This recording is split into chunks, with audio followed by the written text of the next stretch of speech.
All right. Thanks, Jim and Tom, for joining me on the podcast. Love having you guys here this time of year because the fall, it's a great time of year for sports. So here's my first question for you. Tell me your fandom. Who do you follow in football? Just football, baseball. Oh, Yankees, Giants. Oh, God, I should hang up the podcast I'm guessing right Patriots now. and Red Sox. Tom, how about you? I know you said you weren't much of a sports guy. Yeah, one of the ironies is that I'm really not a sports guy. I'm a crisis guy. But I will say I have had periods in my life when I was following the Mets and the Nets. I am from New Jersey and New York. But hey, you guys, I'm glad that we had a chance to speak here. There was something about your book coming in the mail about sports crisis communications, the cases and the controversy, and also the background of the two of you. This is truly a melding of a sports background, a journalistic background. So just give me your brief bio and how you two came together to put this book together. Yeah, I have a journalism background, and about 10 years ago, I went to the dark side, as they say, but mostly on the crisis side. So I do crisis communications, advising companies and individuals how to deal with the media when they have a negative situation. We're essentially in the same business right there, and it is a very busy time. September, I find, is always busy. But it's interesting, Jim, so your firm also has a sports piece so as about well. 7 years ago, our boss, Jim Haggerty, found that his sports footprint was expanding. I worked at HBO Sports for a number of years, and the timing was just right. I was able to come in, help him out with that stuff, a lot of straight PR. And of course, over the past 7 years or so, I've really gotten acclimated and christened into the world of crisis as well. Well, almost every sector obviously has crisis issues. Right off the bat, you mentioned the golf background. When we think of golf and crisis, we have one name that comes to the top, which is Tiger Woods. Just in general, how do you think he navigated from that very bad Thanksgiving weekend to now? Like, where does the industry view a Tiger Woods? I think he's become, as he's gotten older, a little bit more maybe likable or less harmful. He's been seen in the media as a great father lately. That's been where he's at. We see him not playing anymore, but caddying for his son and guiding his son through the process of becoming, at some point, he's going to be a collegiate player. I think that image has helped, that fatherly image. And when we see him now, he's there with his son and his daughter and his arms around them, and they love him. I think that's helped his image. History will tell where people are going to have certain biases, but I think for the most part, he's just going to go down as one of the greatest golfers of all time. And a guy who's righted the ship. How much of it was purposeful or inadvertently, I'm not entirely sure. Yeah, because looking back on that incident with his wife, of course, it was an infidelity scandal that came right into his sponsorship and just him being the golden boy of golf. But you're absolutely right. People wanted to still like Tiger Woods. They didn't want to cast him aside. I think it's somewhat reasonable that people understand that there are breakdowns in marriage, but you can always be a good parent, and that's definitely what we're seeing there. So let's highlight a couple of the crisis examples that you two talk about in your book, and they usually involve a superstar in the sport or like a big, powerful team. You know, what's interesting as we were coming up with the stories to talk about, so many of these you forget about. And then you just see a headline or two, and then it comes racing back to you. And the first one is Aaron Rodgers and State Farm, which brings us back to the days of the whole vaccination. So tell me a little bit about what happened in that crisis. That goes back to 2021. You're in the middle of the COVID, and Rodgers, let's say, fibbed a little about his vaccination status, and that became a big scandal. Are you vaccinated, and what's your stance on vaccinations? Yeah, I've been immunized. He's a big spokesman for State Farm, the big insurance company. So the question was, how are they going to deal with this, and how are they going to react? And they basically didn't do anything. That was noteworthy. There's a big subject in the book because sponsorships, what do you do if you're a marketer and you have a sports spokesman or a spokes and they get into trouble? It's a reflection on your brand. So that was what we were discussing there. It feels like maybe instead of going the spokesperson route of handing over it to having a star player be their spokesperson, as they went to Jake from State Farm, who certainly have different iterations right now and is one of the more popular campaigns out there. So certainly they reign supreme coming out of this particular crisis. But the company said their take on it that you talk about is we encourage vaccinations, but respect everyone's right to make a choice based on their personal circumstances. So they really stood by their spokesperson. Yeah. Now it's such a hot issue because a lot of people are against vaccination. So if State Farm took a position on one way or the other, they would upset one group or the other. And that's such a standard issue in crisis. Yeah. So that partnership came to an end 2 years later.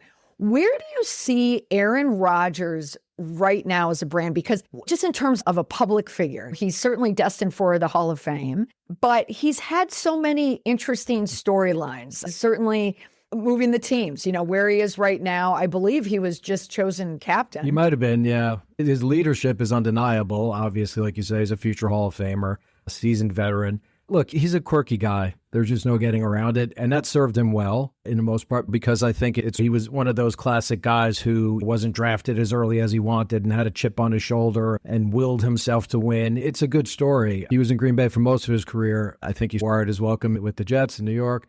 We'll see how it ends up in Pittsburgh. But he's just one of those guys that if you hitch your wagon to him, especially at this point, who he is, what he's about, what he brings to the table, again, history will judge him. But I think largely he'll be viewed as a guy who was in his own little world and made it work for him. And that's who Aaron Rodgers is. Now, moving on to another quarterback, going back to Green Bay and a stop at the Minnesota Vikings, Brett Favre. He was a different type of a problematic quarterback. So, Jim, tell me a little bit about the background and what you talk about in the book about. So a lot of people might remember he's had a few different scandals, but the one that really occurred after his playing career was he pressured public officials to divert some welfare money to build a volleyball court arena at his alma mater where his daughter was a member of the volleyball team. And of course, there was a text thread that was evidence to all this. And it, of course, harkened back to the sexting scandal that he had when he was a player with the Jets. So there was precedence there. And I think Aaron Rodgers probably is one of those guys that maybe thinks he's a little bit smarter than he actually is. I think Brett Favre was always like the football player. He was that guy who was great on the field, didn't have a whole lot else going on. And again, football fans maybe don't care about some of that stuff. It's not going to tarnish his image, his legacy. They'll forget about it. They'll just remember what he did on the field. But I think for the most part, he clearly has some reputational issues that are hard to shake at this point in his life. We also use this as he's embroiled in this mess in Mississippi over these welfare funds. So we use it as an example to talk about litigation and litigation PR, because that's a big, in a certain sense, it's separate from crisis PR, but they're really kind of melding. And we always say that every crisis has a legal aspect now, but then you have absolute litigation, and there's all sorts of best practices there in terms of communications and the media. He's basically not doing much in terms of that. I don't think he's not telling his story at all, really. But we did use it as a way to talk about the importance of telling your story even in litigation. Yeah, well, you mentioned that all crises have a legal implication. I say that all crises have a financial implication. And this usually all problems, the road leads back to money, certainly, which happened in this case. But comparing to quarterback, and even Tiger Woods for that matter, why does one survive and one doesn't? And not only that, when he had this issue, he was dropped by SiriusXM. He also was dropped by ESPN Game Day. He's taken a lot of hits on this, Brett Favre. Why do you think people dropped him? Why were they so quick to drop him compared to other athletes? And sometimes I think it matters what you do afterwards. Like Brett Favre isn't really doing a whole lot else. We're not seeing him outside doing anything. But again, Tiger Woods is present, even if he's not playing, but with his family. Even Aaron Rodgers is still playing. So his situation is a little bit different than somebody who's been retired a number of years. I think this is all we're hearing about Brett Favre. If he's not changing the narrative, there's nothing else that he's doing right now.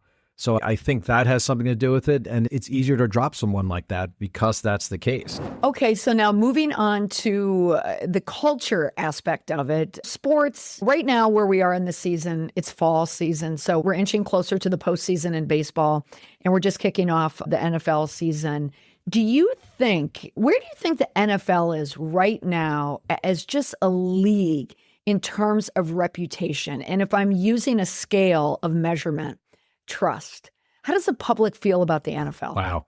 I think one thing that we've found out with some of the scandals that there have been in the NFL, whether they've been team-related, player-related, owner-related, whatever the case may be, is that they're somewhat impervious and the ratings don't really dip It's great to have a Taylor Swift bump, but regardless, it's just as popular as it's ever been. Numbers are through the roof. The Super Bowl always does great. Even when people have issues, we talk about the whole kneeling thing during the national anthem in the book. And sure, that was a difficult time, and it really was a great political divide, but people didn't stop watching. And if they did, they're back to watching now. I think reputationally, they're always going to have their challenges, the NFL. It just seems to be the nature of the beast for them. But I will never bet against them not being able to weather the storm. Well, you said something very telling there in betting against them. What is the influence of or impact of gambling on sports right now? We actually spoke to Bob Costas about this, who has an interesting background in his personal life about this. And look, there's so much going on right now. Interesting right now, what we're really seeing is Adam Silver, who of all the commissioners of the major sports has probably been the one that's been the most proactive in this area and spoken well about it from the day he became commissioner in, I think, 2014. And he's still talking about it because he advocated very early on for the legalization. And of course, with cell phones now, it's easier than ever. And of course, the argument is that make it legal and we could control it better. That seems to be working because they're catching guys now. Jonte Porter, a basketball player, was banned for life. It's these watchdog groups that are out there. Specifically, prop bets are the biggest issue, like where a guy is talking about his personal stats. We've seen it extend now into the NCAA recently. There's talk of minimizing some of the things that there could be prop bets on because it could be a little bit overkill. Do we have to take every single pitch in a baseball game? Is it going to be a ball? Is it going to be a strike? It becomes too easy for the players to manipulate without even changing the outcome of the game. But years ago, when it was illegal, it used to be point shaving and throwing games, throwing the World Series. Now it's just what seemingly is an innocuous little thing that should go under the radar, except it's not going under the radar because there's these watchdog groups who are picking up on it straight away. So it's all come to a head now, and it's really an interesting time. I really think that gambling, in terms of reputation, it's just a minefield for sports. And I think we're going to see a lot of crises related to that. Yeah, they're going to have to untangle it because it's sometimes it seems like we've come so far since Pete Rose and the gambling scandal back then, but then we also haven't. So I just out of curiosity, what are your thoughts on a Pete Rose and a Hall in Cooperstown? And much like some of the other guys we've spoken about, I think time softens things a little bit. And as the generations turn over, I could pull in somebody from our office here who's a late 20s sports fan who, if you explain the Pete Rose thing to him, he'd probably just shrug his shoulders. And it's not because he's indifferent. He's just like, yeah, that doesn't sound like. So I think he might get in posthumously, which probably a lot of people would have thought was always going to be the case. Sure, when you weigh it against other things, at first we thought Shohei Ohtani was going to be a Pete Rose situation until it sort of seemed like the interpreter was the sole bad guy in all this. Well, I have to ask you about that because that's where immediately where my head went. You work in a lot of sports in the industry, so you're deeper in it. That's the circle that you're in. What is the truth behind the matter? I mean, it felt at the time the interpreter was the shield. But then again, now we have Alex Cora at the Red Sox. But no, it just happened where the pitcher, where he threw the ball at his catcher. Okay, but I know what you mean. Yeah. Yeah, but in the response, we had the interpreter. And how interesting, he said, no, I apologized. Everything was fine. But I thought for sure that the interpreter was just the smokescreen, the straw man. But was there anything more behind it? With Ohtani, he's been vindicated legally, right? So we have to go by that. Maybe it's not completely what we've been led to believe now. I mean, you're right. At the start, it seemed like, okay, could this guy be that oblivious to his finances? He didn't realize he was missing $16 million and this guy was just wiping glue. It sounds a little fishy. But listen, what a lot of people measure these things by the results they see. Ohtani may be sort of machine-like, but he's a human being, and you would just think that it would affect his performance. Well, God, maybe he just compartmentalizes better than any athlete who ever lived, but he had a stellar year last year. If he had a guilty conscience, it sure didn't show up in his performance. So I think that helped a lot. That perception that, like, this must be the case. Maybe he's just so married to his job, is not paying attention, trusted this guy implicitly. Maybe he's just guilty of bad judgment, gave this guy the keys to his kingdom and couldn't trust him because it turned out the guy was an inveterate gambler. Maybe that's all it is. I guess you have to give him the benefit of the doubt, though, for the most part. But, Molly, it was so fascinating to follow that case in real time because of exactly what you're saying, that everybody thought it was one way in the beginning and it moved so fast. And that's a big crisis thing, too. When you see a lot of it, you really don't know what the facts are at the beginning and you just have to withhold judgment on certain things. But if you're doing crisis communications, you have to make sure you have the facts straight. Mm-hmm. But with sports, because sports, I look at it as a monoculture. You have your fans and you have your diehard fans and you have the money. it seems like so many of the issues fall to the side, whether it's in fault. So whether it's gambling or knocking on a garbage can like the Astros did to the Red Sox and the Yankees. Okay, I'll give you the Yankees. But there seems like in so many cases, they get passes because unlike other people like politicians or celebrities or people in the public eye, they don't directly impact people, but people love their athletes and they don't want to see anything negative about their athletes. So they tend to skirt, they get by a lot of times. So maybe why he doesn't have a guilty conscience, because maybe a lot of athletes don't see anything wrong with it either. Yeah, a lot of star athletes or any professional athletes have a little bit of arrested development because they've been on a pedestal since they were probably a young teenager. They stood out so much. One of the things we talk about in the book is what makes a sports crisis different than your average crisis. And one thing is that it's the deity of sports stars. It's just that their reality is a little bit different than the rest of us. And they are given passes because they're beloved. It's passion, right? Is like probably the first reason that I always talk about is you just don't see emotions like this elicited in everyday life. When you've rooted for a team your whole life and you believe in them and they're about to win and their biggest rival destroys them right in the end, it's an opera. It's tragic and it's brutal. That transcends real life. People put so much stock into that. It works both ways because on the one hand, okay, say you're the crisis counselor to some big athlete. You say, well, I don't have to do much. If people love him so much, you can get away with anything. But on the other hand, you'll be sleeping at the switch because after a while, that stuff might catch up with you. So it works both ways. Do you think there are any athletes right now who are more, that scandal or problems seem to follow them, that it might catch up with them? Is there anyone on your radar right now? I think no one specific. This is why a lot of athletes are closed up, because they know that the more they open up and the more they put themselves out there and show their real personality, the more open they are to criticism that could hurt. Endorsements could help too. Depends. But I think the showier and the flashier you are, the more the spotlight's going to be on you. And maybe you thrive on that. Everyone's going to have missteps. And unfortunately, we know the discourse in the country at the moment. I hate to say this, but I think in a lot of ways, the bar has been lowered. People will look at things now that maybe 20, 30, or certainly 40, 50 years ago were moments where you said, oh, God, that's terrible. And now it's like, that's not too bad by today's standards. I think that's really true. That's affecting the gambling issue. Yeah. Another example, to bring it back to my home team here, the Red Sox, I think it was last season when Aaron Duran was playing outfield and he's being heckled, which he is a player who's been heckled more than the average player out there. And then there was a homophobic slur that came out, and that made big instant news. But Jaron Duran as a person showed such vulnerability because he was saying, I struggle when I don't do well. I struggle. And the Red Sox worked with Netflix to come out with the series, The Clubhouse, where they sat down and they interviewed him. And I know, Jim, this is painful as a Yankees fan. I could be unbiased. Go on and on about the Red Sox. Yeah, there is some bias there. But I would say this too, even if this was like an Aaron Judge story, though the guy's not faulting right now. But for someone to say, hey, I'm struggling, they put him in a different position, and he's so open and vulnerable with his struggles. He was able to turn out, which really a slur at that time when it happened would be very challenging for a team. They would have to suspend for a significant amount of time. But there's something about him showing that vulnerability and just watching him on Netflix with The Clubhouse. I think there's something there. Again, you can be the bold athlete, but when you show what's happening, and here's actually another story. Cade Povich, the pitcher for the Baltimore Orioles, in the past few weeks put out a tweet on X with a screen grab showing what people were sending to his wife. Horrible commentary.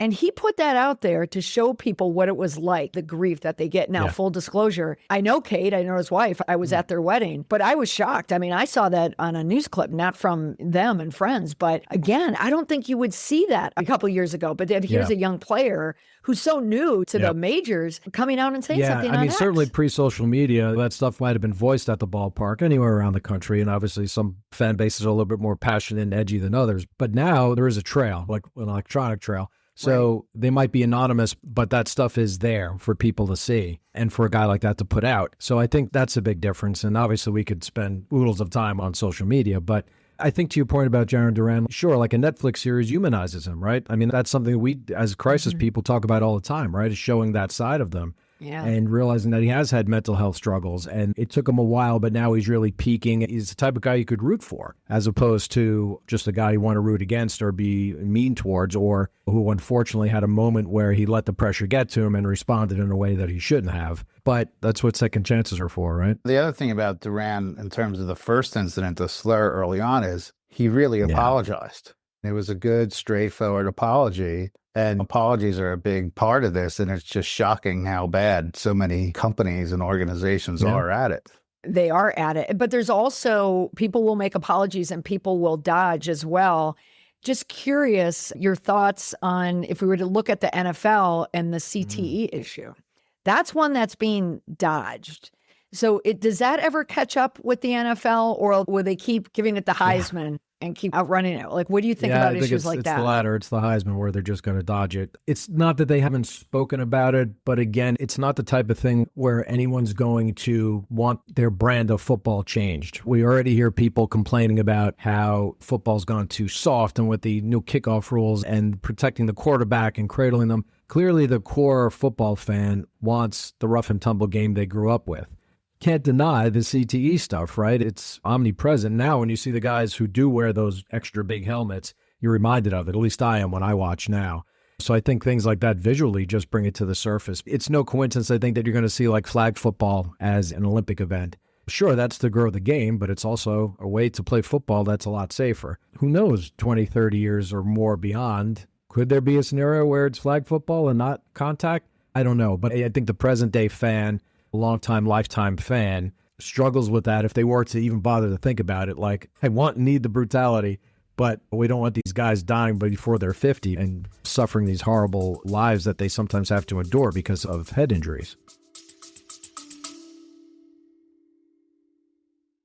This episode is supported by my new partner, Muck Rack, my go-to tool for staying ahead of the media cycle. I use it to track what's trending, who's covering the story, and how messages are actually landing with the public. It's real-time data sourced from real journalists, not mystery bots. It's also a serious time saver for me. Whether I'm shaping a client pitch or mapping out where their key messages are showing up, Muck Rack cuts through the noise. So if media strategy is a part of your work, Muck Rack should be a part of your day. You can find the link to Muck Rack in my show notes. Right, exactly. So now moving from the athlete itself, and then we talked about the different major league groups behind it. Now thinking it from more of a corporate point of view, you talk about in your book, the CEO takes us behind the scenes of a gun sale crisis. I bet a lot of people would forget about this, but in 2019 with gun sales. And in your book, you point out after Sandy Hook and after Stoneham Douglas High School in Parkland, Florida, which has produced a lot of baseball players, that high school, including Roman Anthony. But that was a case where Dick's Sporting Goods had to sit on a side. So what do you remember about that, writing about that in your book? Yeah, we have some stories in there about what we call sports adjacent companies. Dick's Sporting Goods is a retailer. We just thought that was a good example of the CEO said, we're going to cut down on the gun sales. And he said in an interview, at first we were just going to put out a press release about it, but then they realized they needed a much bigger strategy. So the big thing in crisis is people just don't plan. They just hope nothing bad's ever going to happen. Here was a situation where he knew they were doing something controversial and they had to be ready for it. And he really did that. You know, at the time, and I remember covering it. It worked. It came with a lot of bumps, certainly along the way, but fell on their value system. And people, I find the public, from a public sentiment point of view, when you go with your values, you're going to get stakeholders who are going to follow you through that. Which doesn't mean that you're not going to lose some revenue and stuff. Right. You know? Yeah. You're going to take your hits with that. And another example that you highlight in your book as well, titled here, Dodgers Try to Dodge a Bullet. This was such an interesting story about LGBTQ plus Pride Night in June for the Dodgers.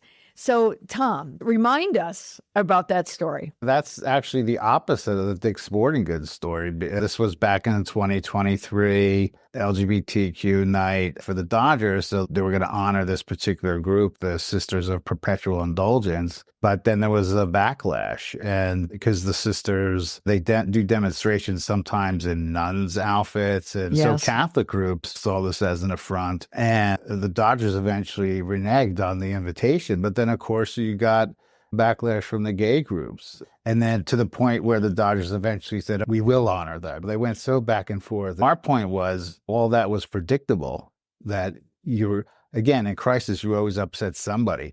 So they should have been aware that it was going to be an issue, especially at that time you had it was a Mulrooney. Dylan Mulvaney, I think. Budweiser. Yeah. Mulvaney with the Budweiser ad. It was a hot topic around that time.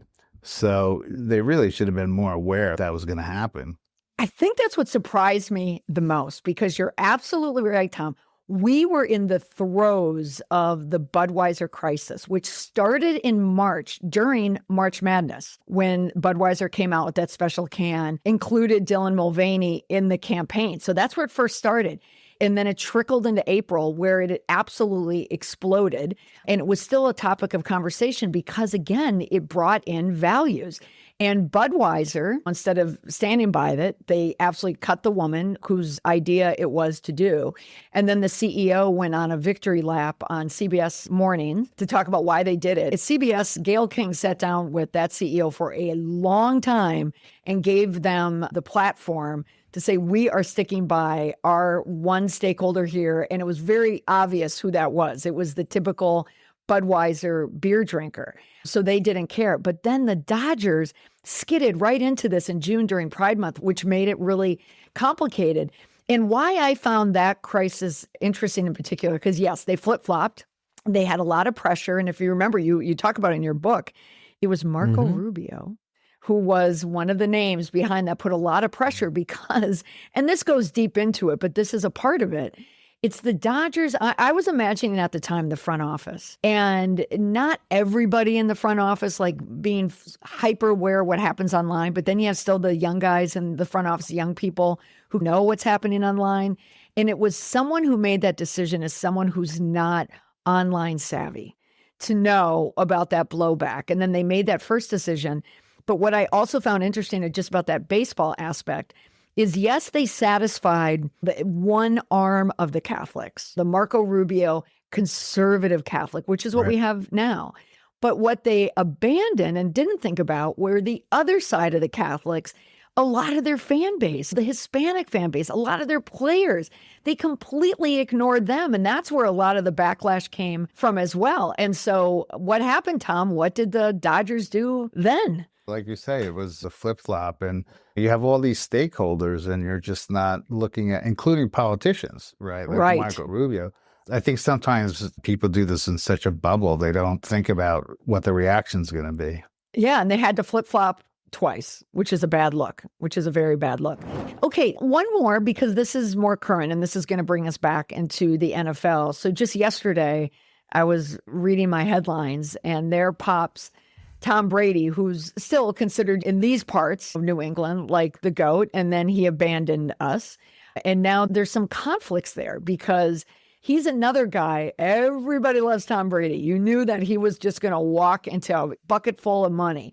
But Jim, what kind of conflict is Tom Brady dealing with right now? Well, this is pretty interesting, and I'll be as impartial as I can. I mean, I you know, as my Giants beat him twice in the Super Bowl, I could speak comfortably on this. But I do consider him the GOAT. He absolutely is. I think you're crazy if you don't think that he is. So there's this issue where he's a minority owner in the Los Angeles Raiders, and he's, of course, also the lead analyst for Fox Sports on Sunday football games. They treaded lightly on this last season, and he wasn't allowed to be in person at any facilities of other teams for pre-production meetings and things of that nature. They some reason sort of rolled that back a little bit now and said he could be there remotely by Zoom or whatever. So here's what happened. Monday night, the Raiders are playing, and he's there in the coach's box with a coach's headset on. Now, everyone knows he's a minority owner with the Raiders. So optics are terrible at a minimum, right? But the thing is, okay, the NFL statement is what really sort of made me laugh of how they dealt with this. They said there are no policies that prohibit an owner from sitting in a coach's booth or wearing a headset during a game. Well, he's more than just an owner. He is the lead analyst for Fox Sports. And as fact would have it, the Raiders are going to be playing the Chiefs, whose game he called the day before and presumably would have had access that not everyone gets because he gets to question them and talk to them. And listen, if you listen to GMs and team owners, some anonymously, some out front, it's sort of split, where they say, it's not a big deal. We're not going to give him the keys to the kingdom. If that's just a game of we're not going to tell him anything, then that doesn't help his broadcasting credentials.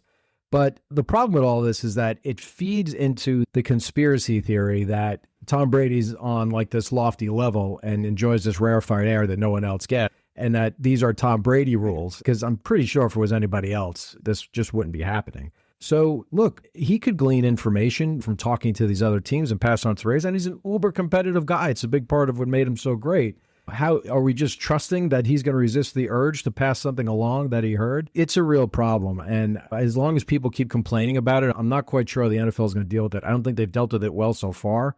Even the CEO of Fox Sports was kind of, we're not talking about that at a conference here in New York earlier this week. They got a lot of figuring out to do. I said yesterday to Jim, as the non-sports person, I don't see how this isn't a conflict. It sounds crazy. Is there anyone comparable to a Tom Brady where we could compare it like A/B testing? There really isn't. When you think of owners, commentator, big money, big star players, or anyone like it? I think this is breaking new ground. I don't know that there's ever been a situation like this. It could pop up again. You could have a LeBron James who's expressed an interest in being a team owner one day. Maybe he'll get into broadcasting as well. I don't know. But obviously, if you're the GOAT, that means you're only around once a generation in a sport. So there's really not many people.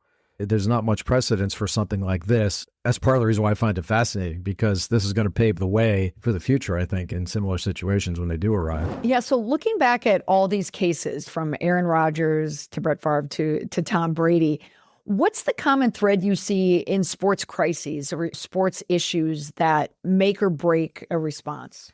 I think it's a lot of the regular, I'll call it, crisis rules do apply as far as timeliness and gathering all the facts. A lot of times, as we know, the first response is usually bungled. It's not handled well in a lot of crises. I think a lot of that still applies. You have to navigate through social media and what the player might be ready to say or willing to say, as opposed to what their reps want to. Not to morph off into basketball, I think we're seeing something right now with Kawhi Leonard, who's been accused of accepting money to go around the salary cap in basketball. He hasn't said anything.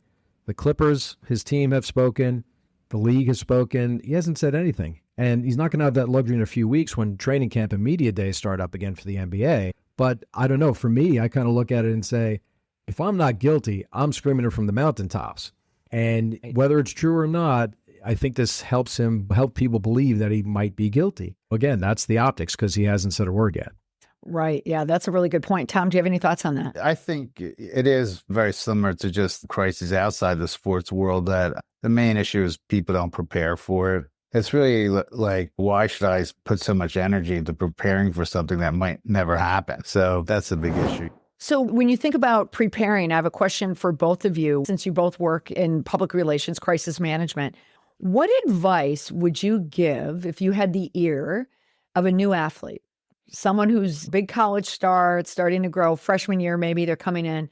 You sit down with them. What advice would you give them? We have this concept called the credibility bank, and that just meaning that one thing that really helps you with a crisis is to have a good reputation in the first place. It really helps you withstand a negative situation. That would be one thing to focus on that. Yeah, absolutely. I would add just keeping your eyes wide open and head on a swivel. Be conscious that everything you say can be fodder for the media. There's always a camera or a mic on. And to just be conscious. This sounds kind of silly because Jim Haggerty, who I mentioned earlier, a boss, has this theory of like putting out social posts late at night when you're not thinking clearly. Just wait till the light of day a lot of times to express on certain thoughts, especially if they're things that could be seen as controversial or that would alienate some people. Maybe best to not send it like at 10 o'clock or 11 o'clock at night when you may not be thinking as clear as you were earlier in the day. That's great advice. Okay, so here's my last question. So here is someone else, and Jim, this will be a good segue between the Patriots and the Giants, actually. What advice would you give to Bill Belichick? Right now? Wow. Yes. There's so few guys in sports, since media has been a thing, that are like him. Maybe a Greg Popovich, but he is so unique in the way that he's conducted himself over the years, that sort of animosity mixed with brilliant coaching and just sort of not really caring who he's pissed off. He's maybe purposefully and not purposefully just cultivated this image. What do I tell him now? Go win. Continue to be a winner. Like what you've committed to this college thing, this experiment, I'll call it. And look, the whole stuff with the girlfriend, that's a whole nother thing. There's so many different angles on that. But at the end of the day, winning cures a lot. If he could make North Carolina into a respectable football program, and I don't think it's going to happen in this 1 year, one season, if he wants to keep going into his mid to late 70s and coach him to a national championship, God bless him. Tom, do you have anything to add? I know you say you're not a big football fan, but certainly you have to be familiar with what's happening with the legacy of Bill Belichick and with his girlfriend. Yeah, actually, I only followed it a little bit, so I'm just going to agree with what Jim said. You're going to agree. I think it's interesting because here you have someone who has built a legacy, and that's what you talk about, how you bank that credibility and you kind of bank that legacy, and you see someone slowly chip away at it. I mean, step by step. And Bill Belichick plays by different media rules that allowed him to get away with saying nothing and just kind of grunting through the pressers, post-game pressers. But right now, they're asking harder questions. So when he wants to sell a book and he's sitting down for a CBS television interview, you have to play by media rules and you have to speak. And they have the right to ask any question, especially about the news that's being talked about right now in the form of his much younger girlfriend. All right. Well, Jim and Tom, thank you so much for spending the time speaking with me about this topic. We could go on about the topic of sports forever, but your book, Sports Crisis Communications, Cases and Controversy, it's a great book and it melds both of your backgrounds together beautifully. So I encourage anyone who's interested in both Thank you, Molly. to check it out. Appreciate you having us on.